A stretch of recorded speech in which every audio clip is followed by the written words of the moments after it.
And so my goal of our time here today is to talk to you a little bit why stewarding the desert is possible by just going to a zoo, and specifically our zoo, but other zoos that are also in deserts, because we at zoos have the capacity anyway to be major conservation organizations as leading conservation organizations in conservation programs.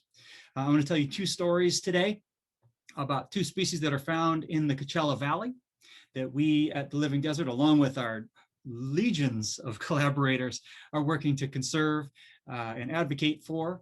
And I'm going to tell you those two stories through the lens of what is currently the sort of leading edge of what is conservation. Because when you think about species-based conservation projects, often you think of very ecological or biological focus. And instead, what I want to talk with you a little bit here is about a more recent version of conservation that places people as central to those conservation stories, local communities as central to those conservation stories. All right, so those are the major themes that I'll address here in our 45 minute or so long presentation. Let's get started. So I'll share my screen here and hopefully it'll be the right one.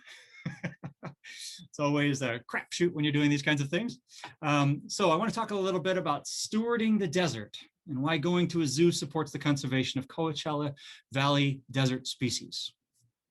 Thanks everybody for coming here today, and thanks for being a part of this experience. And as always, thanks again to the Rancho Mirage Library and Observatory to host us on this talk. So there are many species around the world. These are just a great selection of species that are very common in zoos globally, but all of these species are threatened, at least to some degree, usually by human activities as well. As most folks know, most species in the world are threatened because of things that we are doing as a species.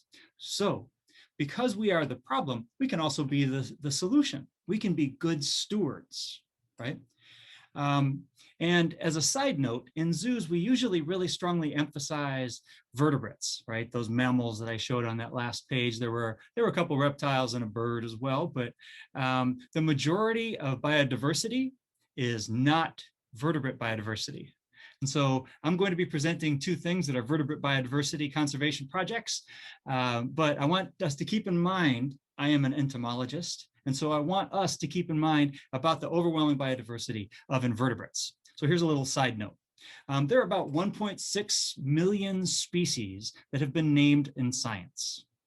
And about 73%, almost 3/4, are invertebrates. So this includes insects, spiders, slugs, snails, all sorts of things, as well as all the marine worms and a variety of other things that are in existence. In addition, if you look just at arthropods, insects and their kin, spiders and millipedes, centipedes, scorpions, that kind of stuff, it's about 2/3 of all named species. This is everything, all named species. And then as an entomologist, I'm of course going to throw this out, 58% of all of life is just insects, over half, that part, right? 925,000 species or so. And if you look just within animals, which on this screen is the blue and then the yellow pie charts, 93.6% of all animals are invertebrates. So invertebrates are really biodiversity, more specifically arthropods. And if you look at within animals, only 6.4% of them, the flip side of the 93.6, are actually vertebrates. So I'm going to tell you a couple stories about vertebrates, but I want you to keep in mind that most conservation benefits invertebrates because most species are invertebrates. And a significant number, over half, 58%, are insects alone.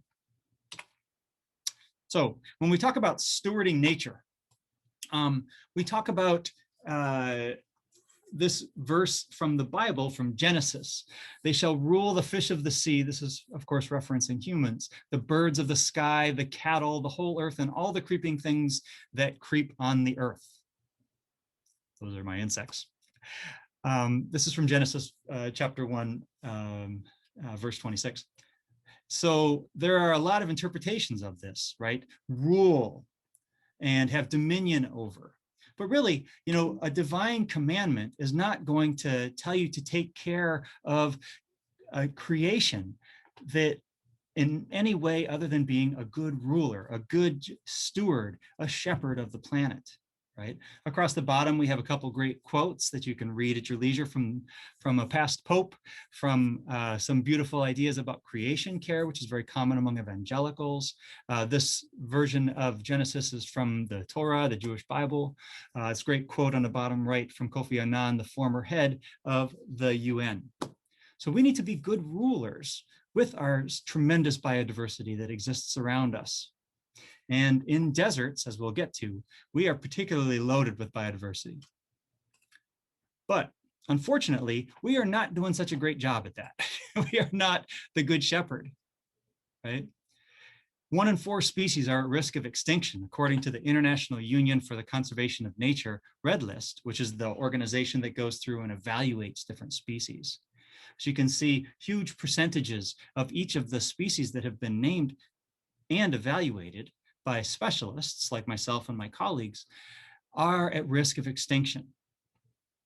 40% of amphibians, that's almost half, right? A quarter of all mammals. It's amazing, the number of species that are at risk of extinction. We're not the best shepherds right now. We're not the best stewards. And if we think about our invertebrates, which of course aren't even put in here with the exception of those selected crustaceans, this could be a very significant problem, a great concern, talking of tens of hundreds of thousands of species that could be at risk of extinction. So the zoo, coming back to our topic, I am the Director of Conservation, as TJ said, at the Living Desert Zoo and Gardens.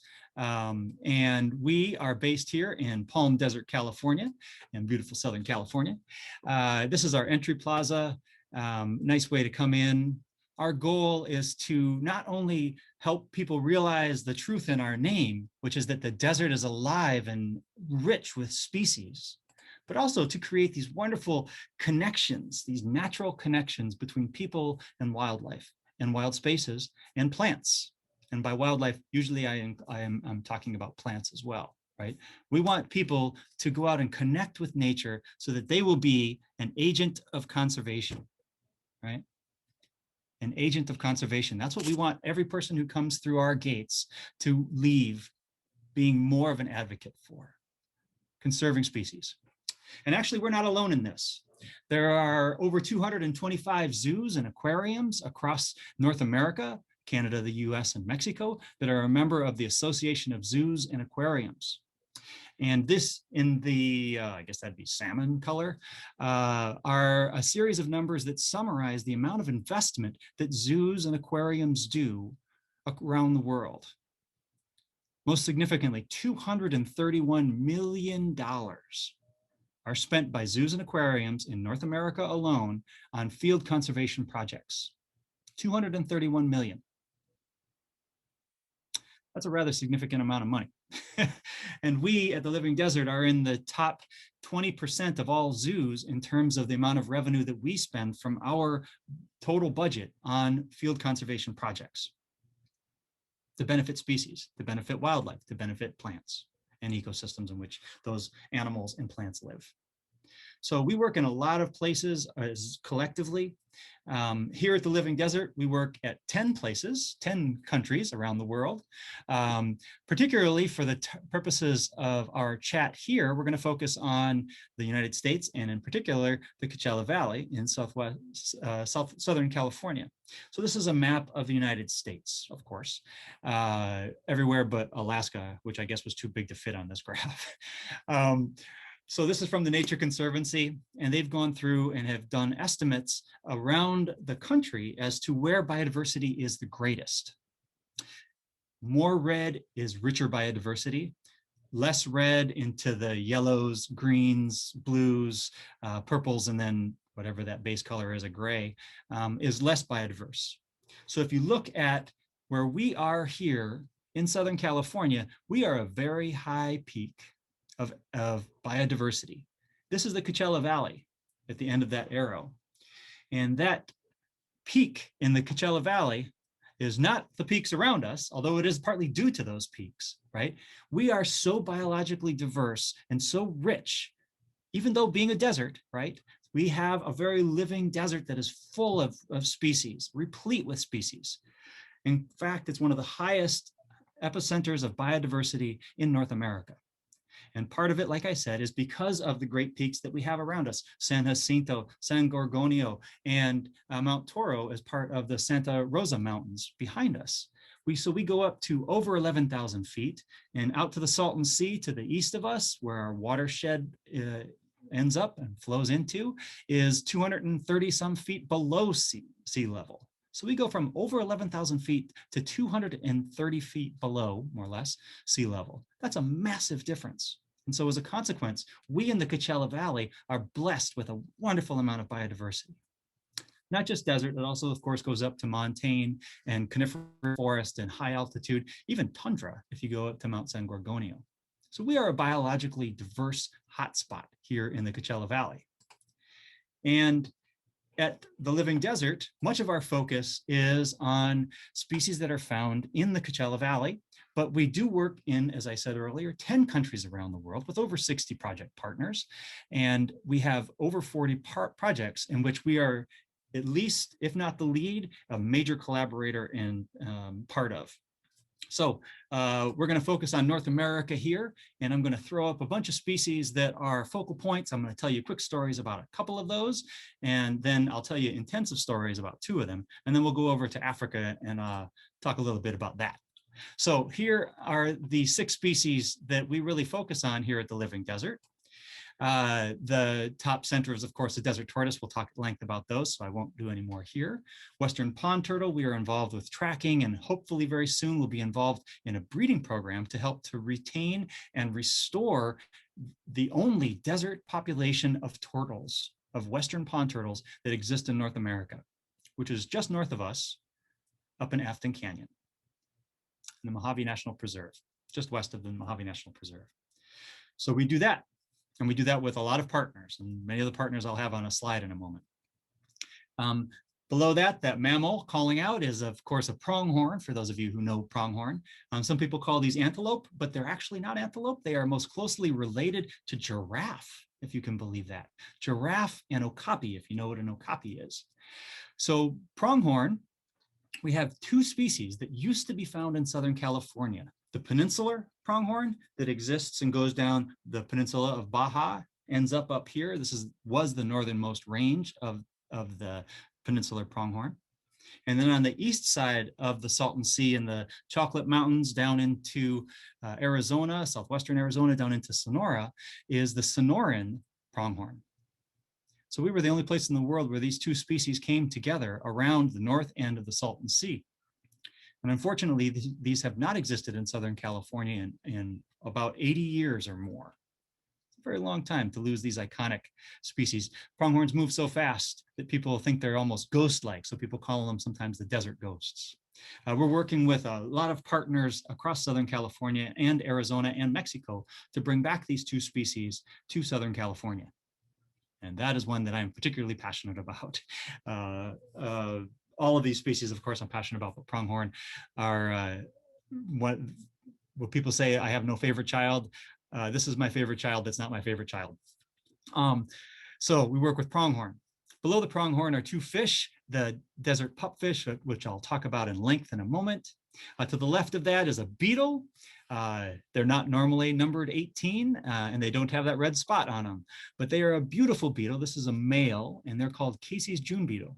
This is a species that we work with the Fish and Wildlife, U.S. Fish and Wildlife Service, to try to track and estimate their population size. And very soon, hopefully, we'll get involved with breeding some of these animals to bring them back.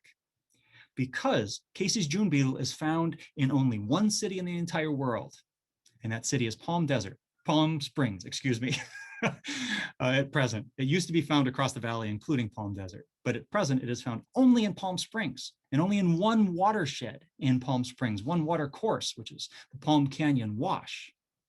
And it also is found a little bit where it joins into the Whitewater River up Taquitz Canyon too now, which is nice that it's expanding its range.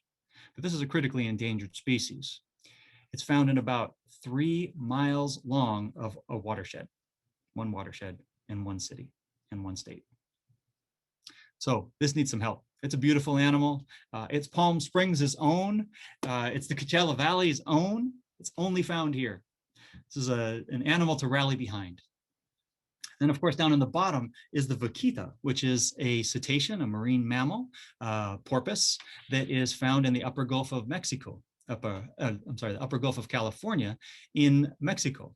And we work with fishers in the upper Gulf of Mexico to try to come up with sustainable fishing strategies that will work for the fishers and will not harm the vaquita, because the fishers are not trying to catch the vaquita, they are an incidental bycatch.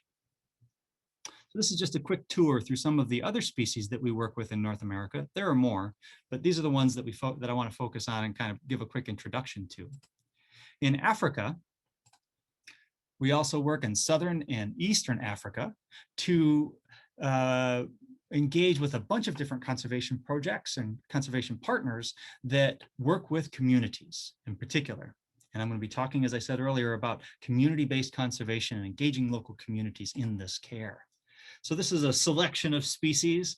We work with the Waso lions up in the top center there, with Painted Dog Research Trust in Zimbabwe. Also in Kenya, as with Owasso, we work with Grevy's Zebra Trust to help to save this beautiful species.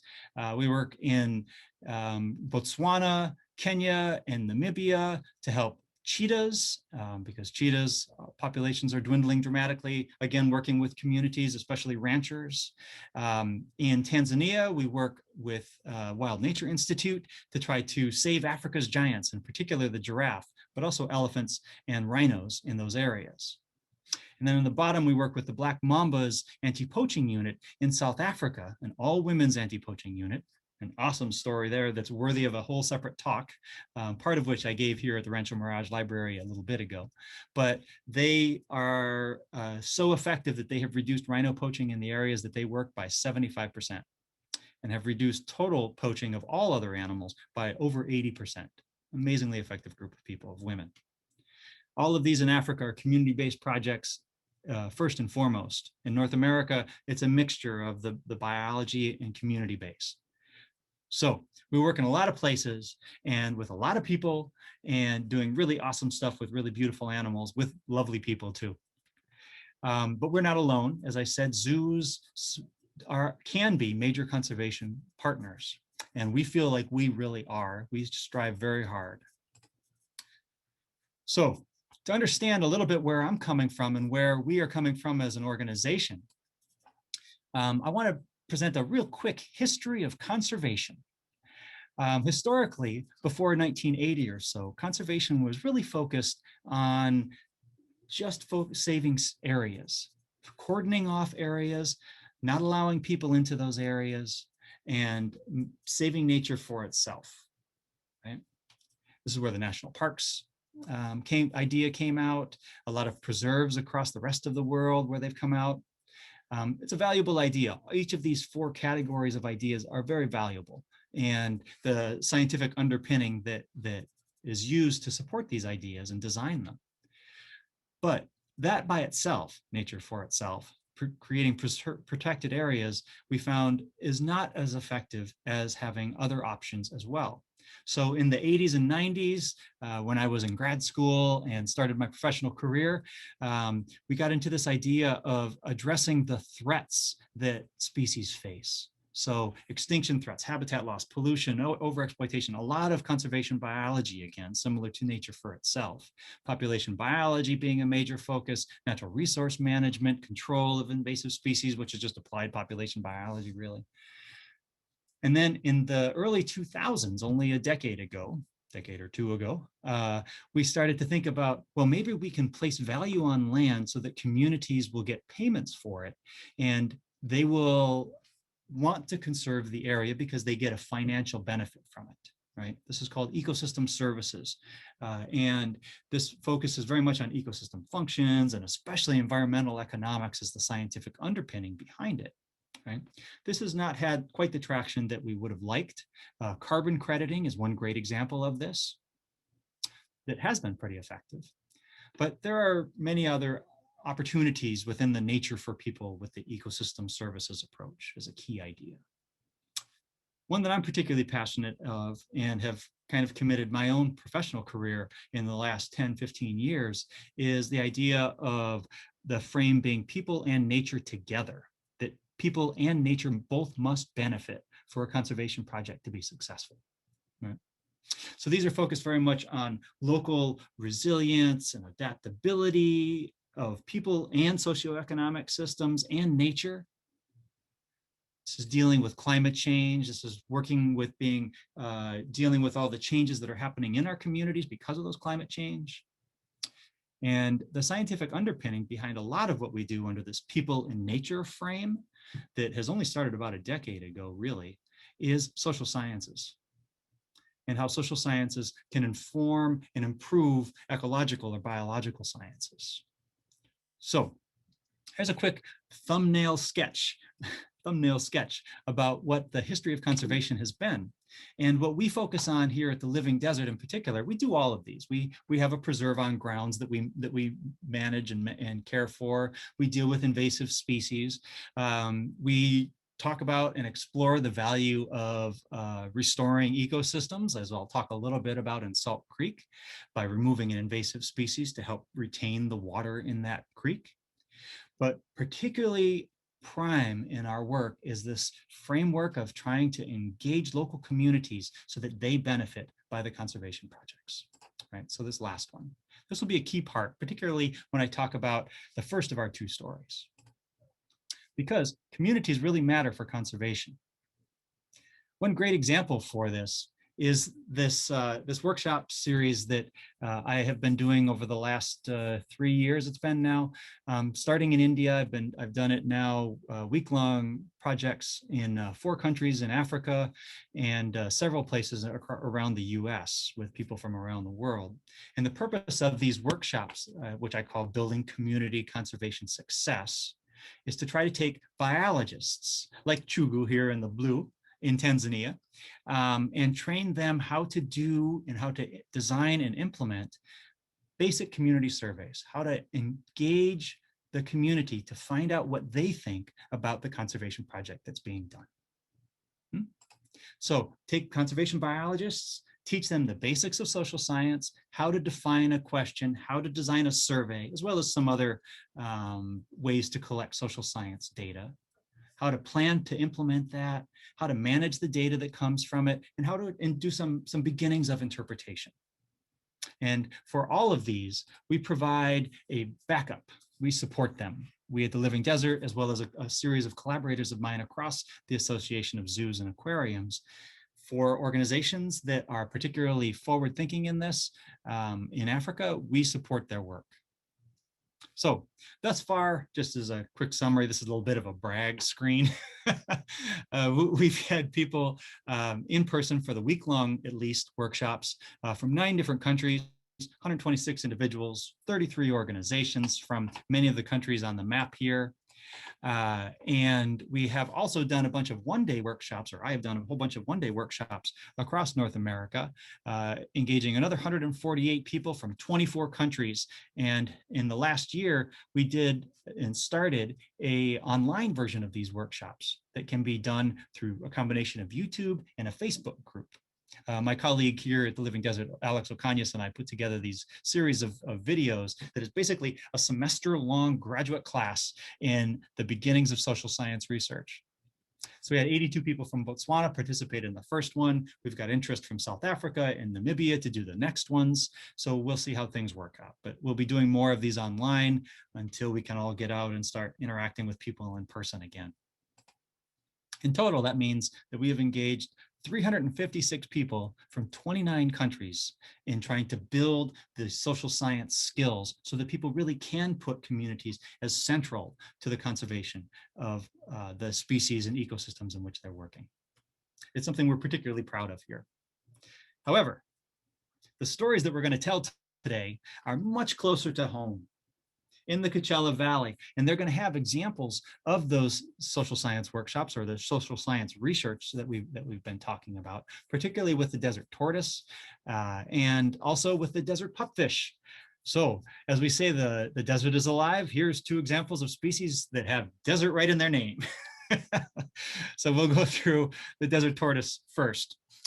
This is Kyle, one of my team members, particularly awesome biologist and great outreach person too. He's here at an OHV event in Ocotillo Wells, trying to engage OHV users in using the desert sustainably and responsibly, and for the at least to not damage desert tortoises, if not make the environment a better place for their activities. So we work with a lot of federal agencies, a bunch of state agencies, two military bases, Edwards and McAxee, if you know those two. We get funding for this project from the National Fish and Wildlife Foundation. Chapeau, thank you all. And from Southern California Edison, we're very grateful for them. But we also partner with the California Turtle and Tortoise Club, Visit 29 Palms, which we'll talk about in a second here, San Diego Zoo on a rearing project, Hardshell Labs for their awesome skills, and Burtec Waste Industries for reasons that I'll be talking to. As you can see here, this time to talk trash on the screen. That's why we work with Burtec. They're important partners. So we bring a lot of people together, and the hats off and thank you to all of our great partners in this project, because conservation is a team sport. If anyone tells you that we did this by ourselves, they're probably exaggerating quite a bit, because we must work together to make these things happen. So in many ways, we have a community here of conservationists, all the people on the screen that are working with the communities external from those organizations, which are people living in particular for us in the high desert. All right, so this beautiful, very happy looking desert tortoise. This is an old elder statesman. This is a desert tortoise, of course, that is quite up in years. It's probably maybe 30, 40 years old, 50 years old. Tortoises can live for up to 80 years old under human care. In the wild, their lifespan is much shorter, but under human care, they can live almost a century. So keep that in mind when you're adopting them. They're beautiful. They look maybe not the most friendly, but they really are. They're very cute, especially when they're babies. Oh my God. This is a very young one, maybe a year or 2 years old. And we have been involved in some rearing programs with baby tortoises that I'll talk about in a second here. But for us, baby tortoises are particularly important because of trash and because of ravens. So our story really begins with respect to tortoises with ravens. Ravens are an amazing bird. They're native to the Southwest, across the whole of the Southwest. They have been migratory in the past. They are migratory in the past. In the last 20, 30 years, they have stopped being migratory. They are now resident. And in some areas of the Mojave Desert in particular, which is the high desert, we're in the Coachella Valley in the low desert in the Sonoran Desert, or Colorado subsection of the Sonoran Desert. But in some areas of the Mojave Desert, their populations are 17 times what they were only 40 years ago. 17 times. That's a massive explosion. That's a 1,700% increase, if you want to think of it in a different way, over what their populations were in the past. The reason for this is because of garbage and other things, nesting sites, extra water. These are helpful things for them. But food in the form of trash is particularly important. And that trash provides a food subsidy, is what we call it.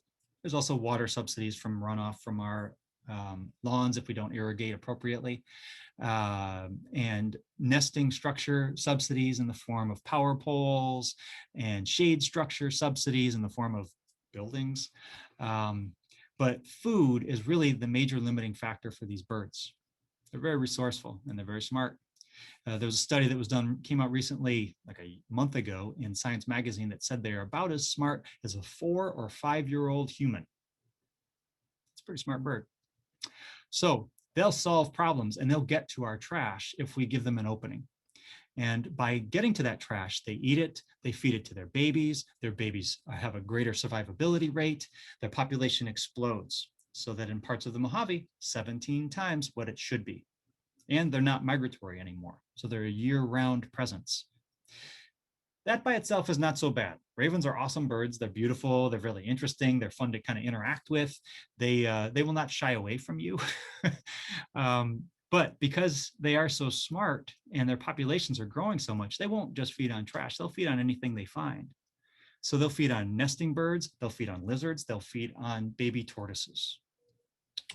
So much so that one pair of ravens, this is from our friend Tim Shields at Hardshell Labs, in 1988, an older study, but has been unfortunately replicated several times. One pair of ravens killed this many baby tortoises to feed to their babies. They'll go out and get tortoises that are less than 5 years old, and they'll peck through the back of the shell and eviscerate them while they are alive and feed them to their babies. It's a terrible way to go, and they take a severe toll on nature and on tortoises in particular. So that's why we say it's time to talk trash. Right? If we can control our trash, we can reduce the number of ravens that are around naturally, just by taking away the amount of food. Populations expand to the resources that are available to them. If we decrease the resources that are available to them, they won't breed as much. There won't be as many of them. And that is good for every species, every other species in the desert, aside from ravens.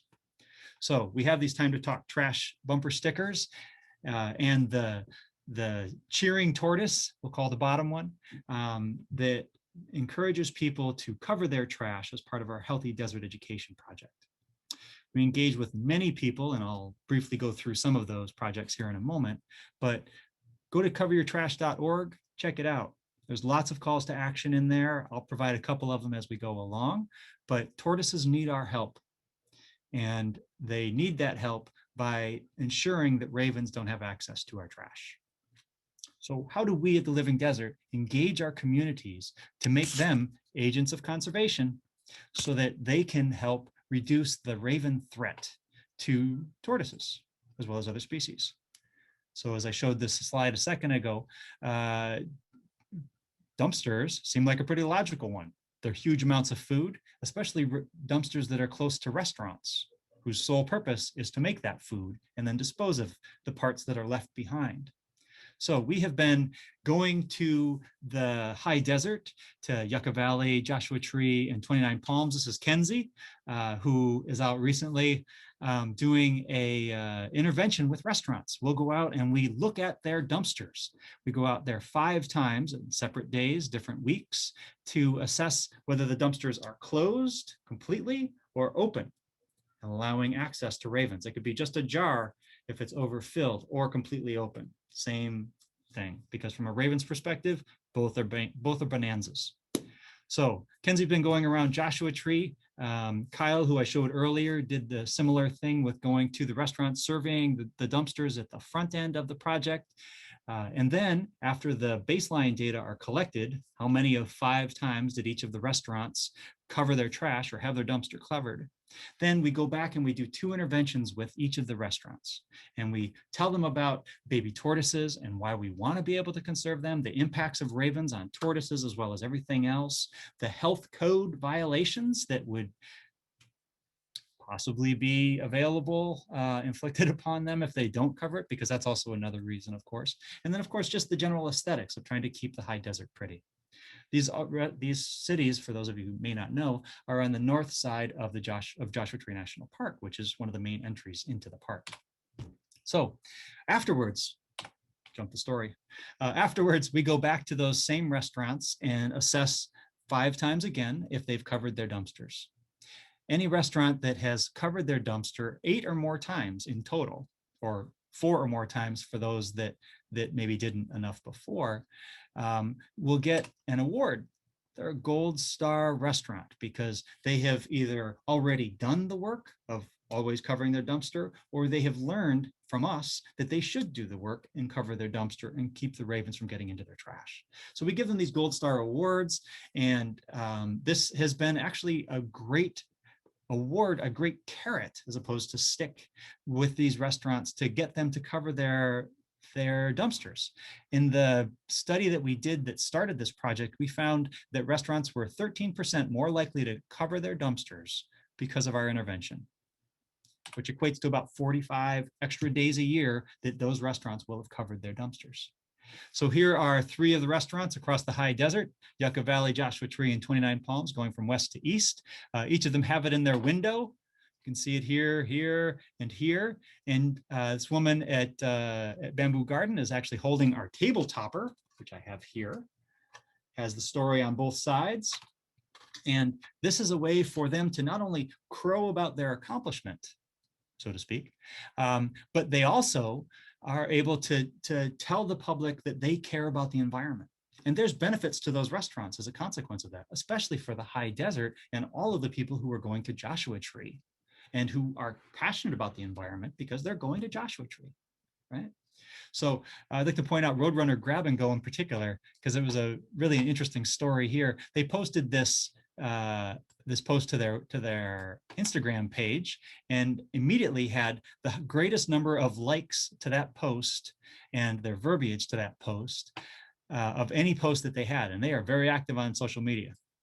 So we are very grateful for them for their endorsement and being kind of a model organization, but all of these restaurants are really fantastic. So if you're in the high desert, you can go to our webpage and check out a list. If you go to coveryourtrash.org, you can click on a link that'll take you to them. Or if you're in 29 Palms, we partner with visit29.org, which is the Visitors Bureau for 29 Palms. They have a blog about our project on their page and list off the restaurants in 29 Palms that are Gold Star restaurants. And there have been a couple extras that have been added since this post too, because it's getting traction among the restaurants. They see the value. So that's our main kind of community engagement with a specific call to action for trying to reduce trash and thus reduce the raven populations. But we do a bunch of other outreach things. That you may have heard of the Mojave Maxine Emergence Contest. Mojave Maxine is our Western version of the Punxsutawney Phil in Pennsylvania to talk about the start of spring. We have this awesome costume that many of us have worn.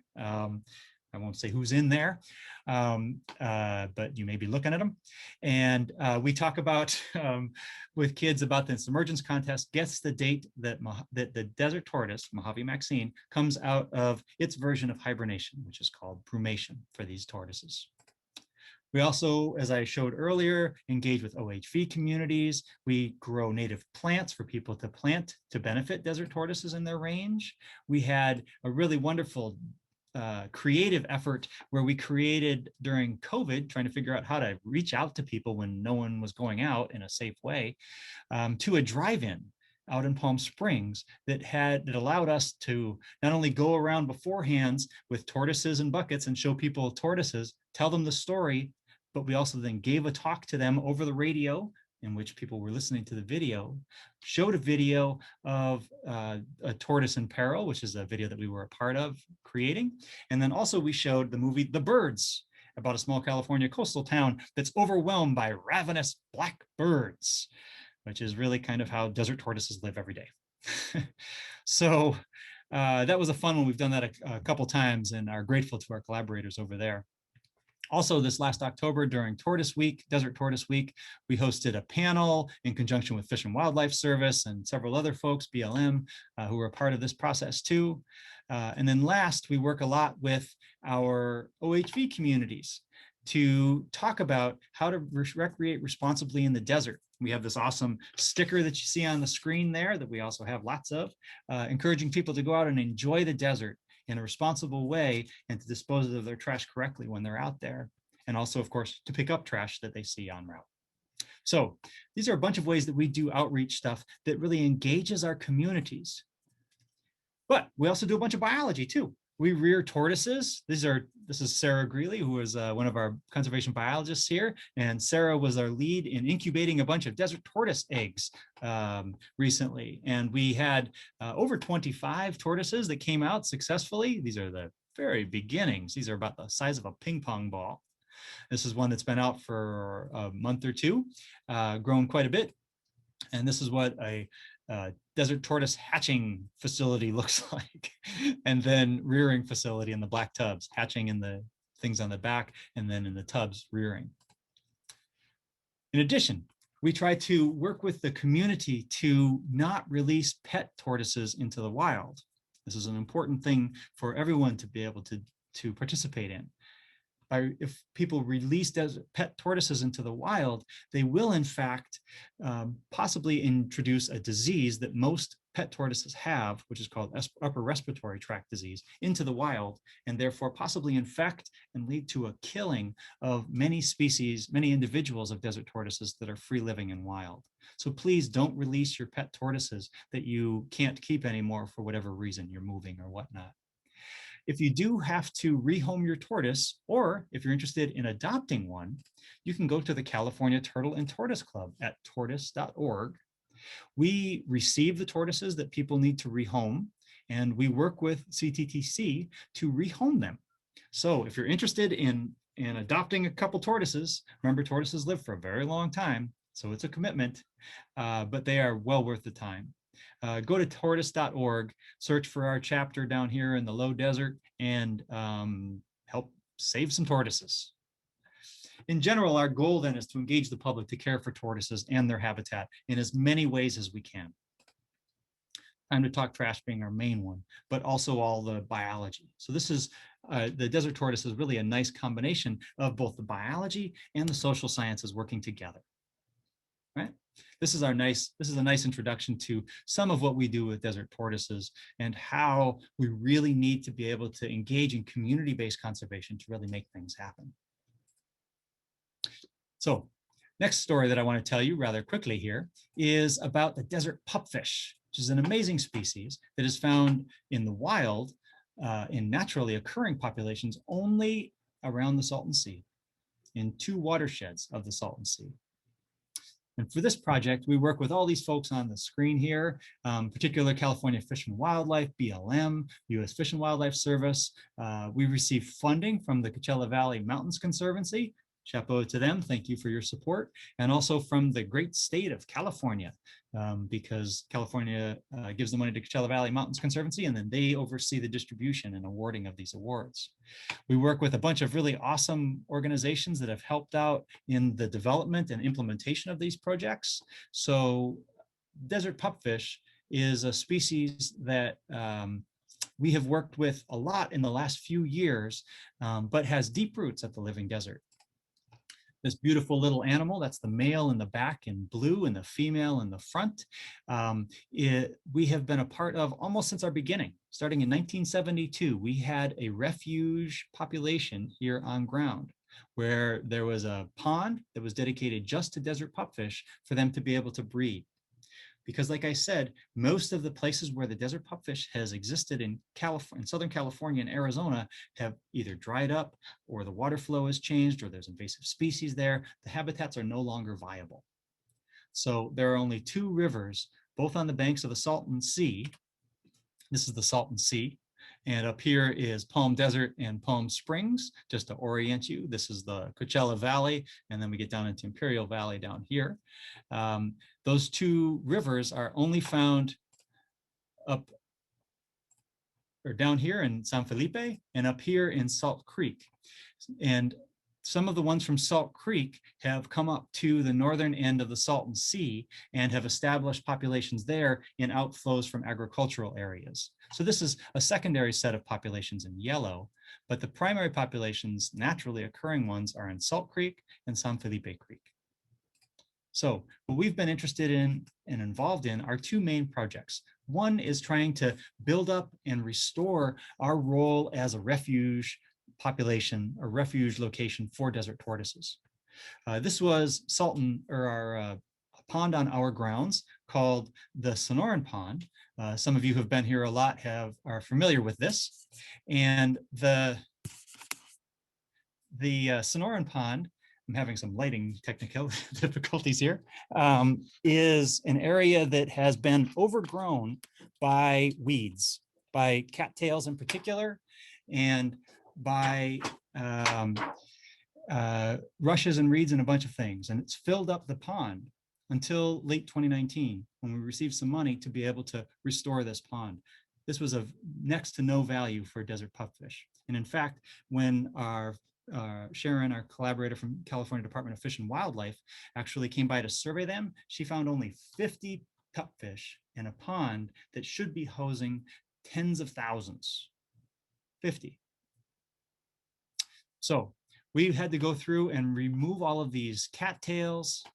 And this was the beginning or much of the way along.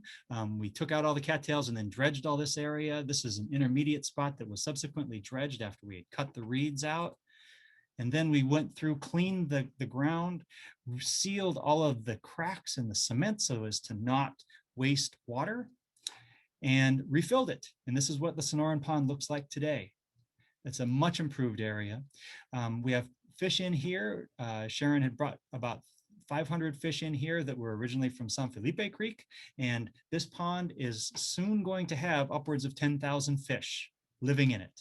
It's less than an acre in size, about half of an acre in size, and is going to be replete with desert pupfish very soon. In addition, we worked in creating another pond from scratch. This was all desert hardpan, and we've dug it out, lined it, filled it with water, seasoned it. This is Natalie, Alex, Mary, and Kyle from my team who are out here grading the areas around the pond.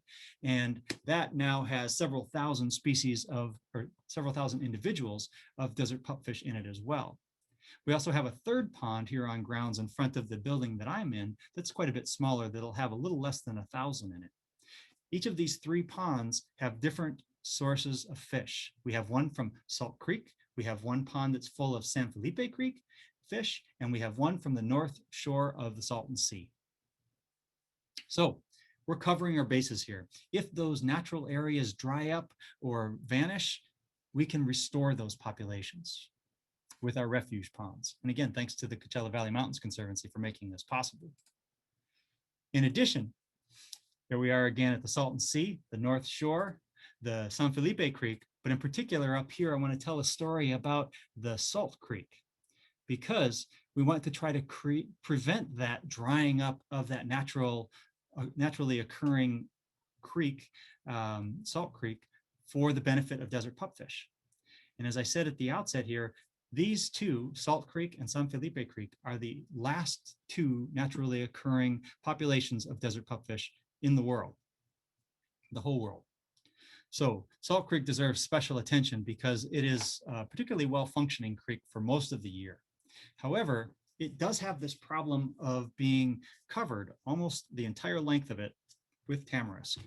Tamarisk is this tree on the right, or on the side here, that is overgrown this pond, or this creek, excuse me, and it is a very water-thirsty creek. It's non-native, it's from China actually, and has tremendous water demands. It can dry up a creek at the heat of the summer. So for much of Salt Creek, it's at risk throughout the year of drying up entirely, and any fish that might be in those ponds that remain along the creek, their prognosis is not so great. So we're working with California Department of Fish and Wildlife, with BLM, Bureau of Land Management, as well as California or Coachella Valley Mountains Conservancy to control this tamarisk, remove and control the regrowth of this tamarisk across this creek, in particular, a core area that is the main breeding area for the Salton, or for the desert pupfish. This is Natalie. She's out here doing for my team, she's out here doing a vegetation analysis.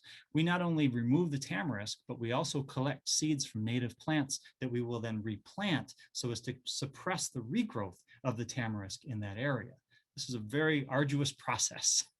For example, here on the left, here's Mary and Natalie.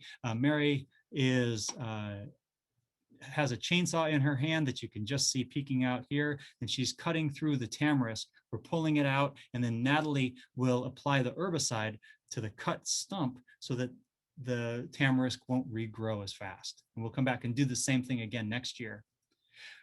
So we've all been trained now on how to use chainsaws, actually by Mary and her sister Lou, who also works with us. And some of us have engaged Captain Planet in the care of this, because Captain Planet does not like invasive plants. This was last Halloween when we were first learning about chainsaws. So that was a good explanation. But you can see very clearly the one side we have taken out the tamarisk, to the other side we haven't yet gotten to. And it's a very significant difference, a striking difference. And when water starts to really reduce and flow through the summer, as it does in the area, there won't be these water-hungry plants pulling it out of the ground and evaporating it into the air. We're hoping that this will help to care for that watershed to benefit the desert pupfish, as well as all the other species that are native to that area. This is our Desert Plant Conservation Center on grounds here. I show this because much of the bench space of this whole end down here, is full of areas for growing those plants, these plants here. These are a couple of the species that we have that we're regrowing, or I'm sorry, growing from seed that we'll replant into the ecosystem once they get large enough, after we have cut out the tamarisk and controlled it. So in this case, with the Salt Creek and the desert pupfish as a whole, between the refugia on our grounds and restoring that ecosystem out in Salt Creek, our community are the people who work with us. So not only the scientists, those collaborators, the people from the California Department of Fish and Wildlife, U.S. Fish and Wildlife, Coachella Valley Mountains Conservancy, all the other people that we work with throughout the area, Bureau of Land Management, I should say. But we also work with AmeriCorps, with the Boy Scouts, with the Torres Martinez tribe, and with a wonderful group of people in Pasadena called Outward Bound Adventures, to try to engage the youth in the care of our ecosystems. All 4 of these groups have helped us with the refuge ponds on grounds. They were integral to the process of creating these now 3 ponds that we have. So here are our community, are our collaborators. So we've talked about a history of conservation. We're very much focused on using all of the tools at our disposal, but particularly engaging our communities. And to answer that first question about zoos as conservation organizations, we are conservation agents. We are organizations that are focused on conservation. And we are that way thanks to you. Because by coming to zoos, and to the Living Desert in particular, you are helping to support our conservation projects. You're helping to make it possible for me to have a job. You're helping to make it possible for us to go out and create these refuge ponds, to work out in Salt Creek to restore the areas, to engage the public about desert tortoises and raven mitigation work, as well as all of the other projects that we do around the world. Those 40+ projects that we work on with 60+ people in 10 countries around the world. So we are conservation agents of conservation, thanks to you. So come to the zoo, you'll contribute to conservation, you'll learn about how you can directly contribute to conservation through your actions as well. Because what you do is important, and we want to thank you for what you do to help to save our deserts.